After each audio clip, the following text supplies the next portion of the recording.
Bom dia, terceira série. Vamos iniciar agora mais uma aula de filosofia e hoje nós vamos estudar sobre a fenomenologia de Edmundo Husserl. Então, vocês podem abrir o livro de vocês na página 18 para acompanhar aí o conteúdo comigo e também a explicação sobre a nossa aula de hoje. Então, primeiro, vamos ver um pouquinho aí sobre esse filósofo, Edmundo Husserl. Ele foi um filósofo alemão, nascido em Preußen, na Morávia, então parte do Império Austro-Húngaro, hoje é parte da República Tcheca. Ele foi um judeu de origem rica, completou os primeiros estudos em um ginásio público alemão em 1876 e estudou física, matemática, astronomia e filosofia nas universidades de Berlim e Viena. Em Viena, ele defendeu a sua tese de doutorado em filosofia em 1882, com o tema aí que eu coloquei para vocês, que está em alemão. Então, iniciando aqui a nossa aula, como já foi mencionado, as ciências humanas elas tiveram grande desenvolvimento entre os séculos XIX e o século XX. Então, foi um período aí que ocorreram diversas tentativas de tentar associar as ciências humanas a um método que era utilizado nas ciências exatas ou as ciências naturais. Então, houveram aí diversas tentativas de associar essas ciências exatas. Então, nesse contexto, a psicologia, ela também passou a estudar a consciência, tratando-a como um conjunto de fatos que poderiam ser observados, testados e até mesmo corrigidos, como nós podemos ver na aula sobre o Freud. Então, Freud ele acreditava que a partir dessas percepções em que os indivíduos eles demonstravam, nós poderíamos, então, dessa forma, tentar entender a sua consciência, os seus conflitos internos e, dessa forma, tentar chegar a uma cura a respeito desses conflitos que essas pessoas possuíam. Então, por exemplo, essas sensações, as percepções, essas lembranças e também os pensamentos, são todos elementos, parte da nossa consciência aí, de nós, da nossa razão, em que Freud poderia, observava, na verdade, para chegar aí a uma conclusão a respeito desses conflitos dos seus pacientes. Então, porém, já no século XX, com o filósofo Edmundo Husserl, ele questionou essa visão e também retomou aspectos da crítica da razão, que foi iniciada aí, compreendida inicialmente por Kant, ainda no século XVIII. Então, da qual ele havia aí o resultado da compreensão da realidade como um fenômeno. Então, já a partir de Kant, no século XVIII, ele já abordava aí a realidade como a compreensão a partir desses fenômenos. Então, de acordo com as estruturas cognitivas universais ou o sujeito transcendental em que Kant colocava. Então, Kant ele defendia que todos nós possuímos, na verdade, estruturas da razão. Tanto as estruturas que já vêm no nosso intelecto, já faz parte de nós, como também aquelas que se apresentam a partir da nossa observação aos objetos, às coisas pré-existentes no mundo. Então, nosso conhecimento, a partir da visão kantiana, ela é formada por essas estruturas influenciadas também por essas percepções que se apresentam até nós, das coisas e tudo aquilo que existe no mundo. Então, no Husserl, ele reinterpretou essa crítica que Kant fez e também acrescentou novos elementos, dando início à fenomenologia. Então, a fenomenologia, na verdade, é um estudo que fundamenta o conhecimento a partir dos fenômenos da consciência. Então, nessa perspectiva, todo conhecimento ele se dá a partir de como a nossa consciência interpreta os fenômenos existentes. Então, essa aí vai ser a base da fenomenologia de Russell. Mas, continuando aqui no livro, deixa eu ver.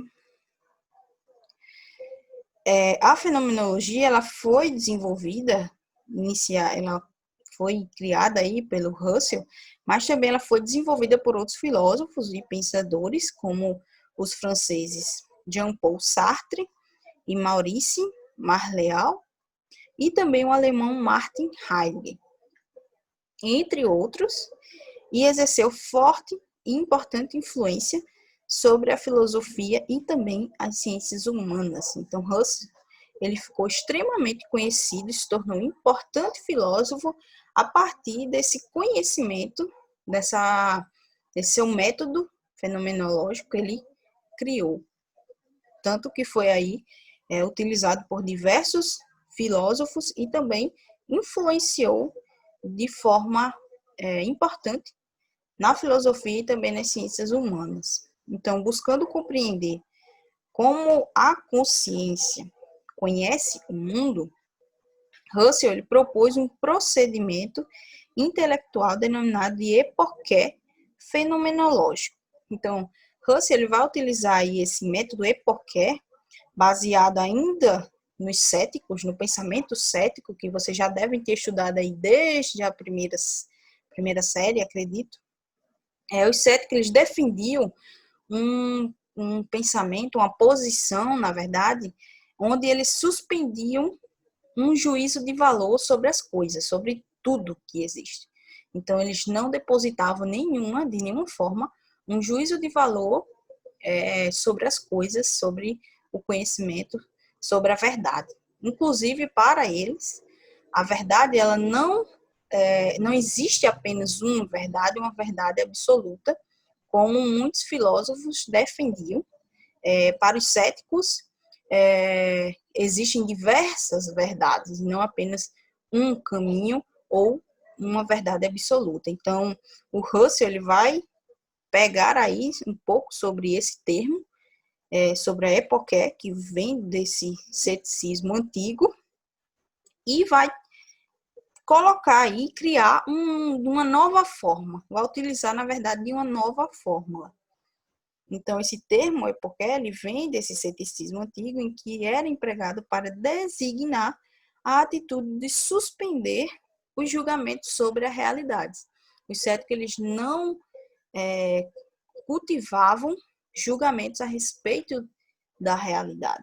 Então, já no pensamento de Russell, a époque, ou a époque fenomenológica, como ficou conhecida, ela se opõe à atitude natural, ou seja, ela se opõe aí à crença espontânea de que as coisas elas existem no modo como elas são percebidas.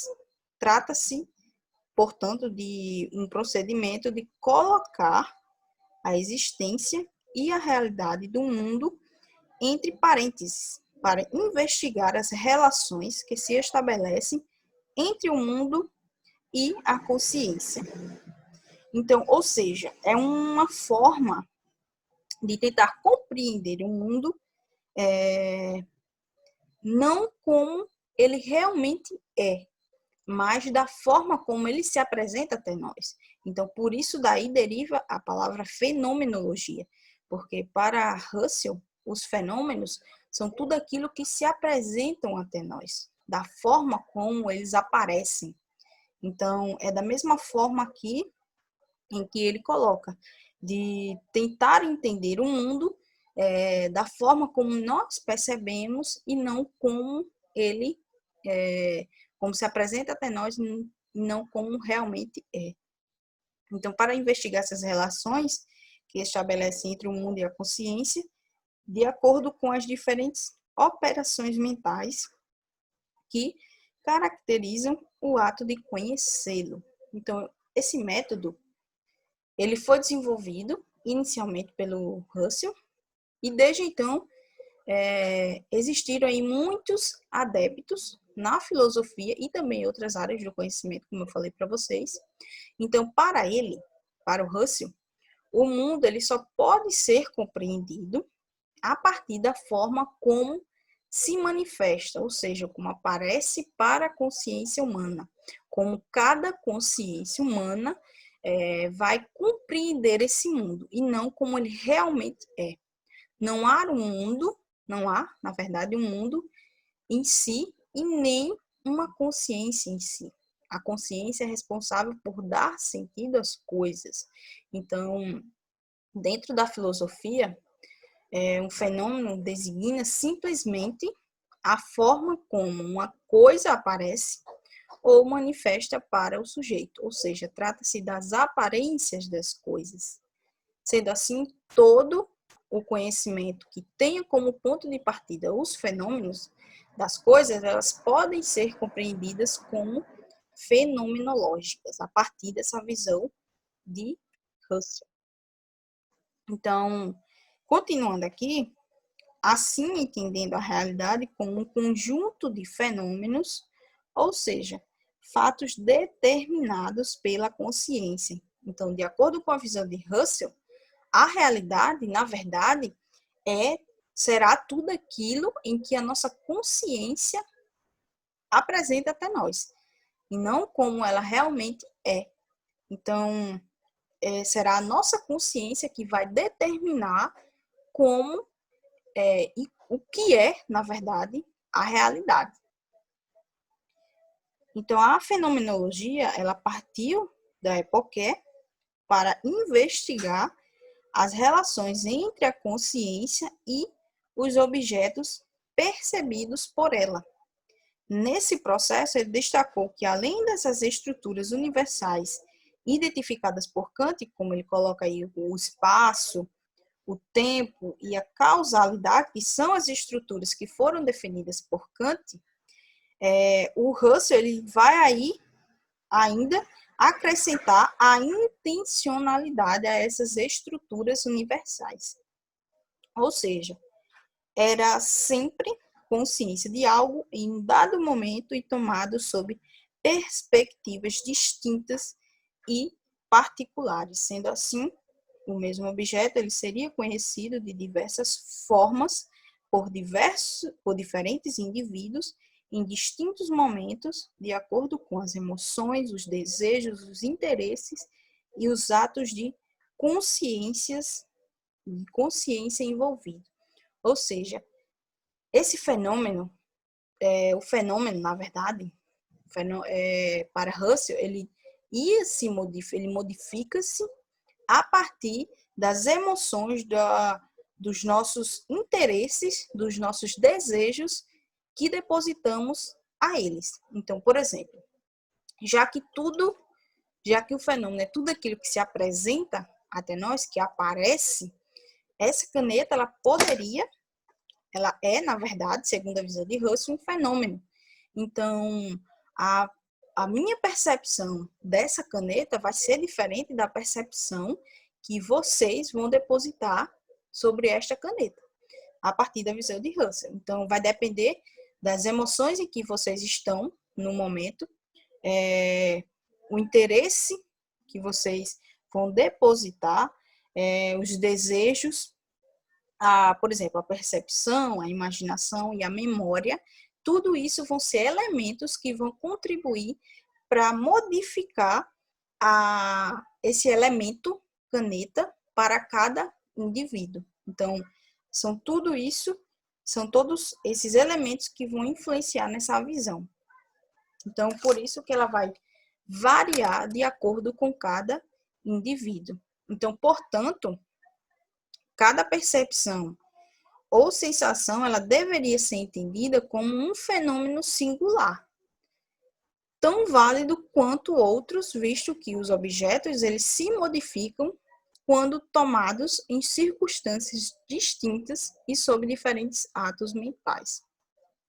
Aqui o nosso livro ele vai trazer 2 exemplos para nós. Por exemplo, um cubo, a forma que nós vamos identificá-lo vai ser diferente quando ele se apresenta até nós como um simples objeto exterior. Por exemplo, um objeto de decoração, um objeto que ele vai estar ali sem nenhum significado a mais. Mas quando nós observamos esse mesmo elemento, no caso o cubo, de uma outra forma, utilizando outros elementos, como outras emoções, a própria memória, ele passa a se tornar, a modificar, na verdade, esse elemento.